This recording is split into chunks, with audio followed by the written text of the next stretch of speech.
Cyber crime police ने हरियाणा के एक 36 साल बाशिंदे को ऑनलाइन गेमिंग वेबसाइट डी फैबिट के साथ धोखाधड़ी के लेन देन करने के इल्जाम में गिरफ्तार किया। सोमाजीगुड़ा के एक रिहायश की शिकायत की बुनियाद पर मुलजिम हितेश गोयल को हफ्ते को यहां से गिरफ्तार किया गया है। शिकायत कुनिंदा ने बताया कि उन्होंने ऑनलाइन गेमिंग वेबसाइट www.dfabit.com के लिए गूगल की तरफ से फराहम करदा जाली बैंक अकाउंट में 70 लाख रुपए मुंतकिल किए हैं। पुलिस ने हरियाणा से बाहर वाक़े एक दफ्तर पर छापा मारा और रुपए की नकदी जब्त कर ली। 1 करोड़ 40 लाख रुपए, 23 mobile phone, 3 hard disk, 3 laptop, 36 bank cheque book और 52 डेबिट कार्ड्स जब्त कर लिए गए। एक प्रेस रिलीज में सिटी पुलिस कमिश्नर के श्रीनिवास रेड्डी ने कहा कि गोयल और उसके दोस्त संजू, जो इस वक्त दुबई और हांगकांग के दरमियान रहते हैं, उन्होंने डी फैबिट ऑनलाइन गेमिंग ऑर्गेनाइजर के साथ मिली भगत की, जो बैरून ममालिक यानी फिलीपाइन, दुबई, हांगकांग और चीन से काम कर रहे थे।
MIU అనేది ఉండేది కానీ అది క్లోజ్ అయింది. So we are now because most of them are cyber frauds now.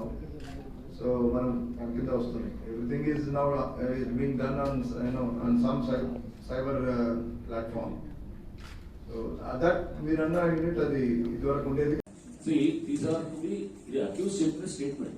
We have to verify all this, whatever the accused has stated.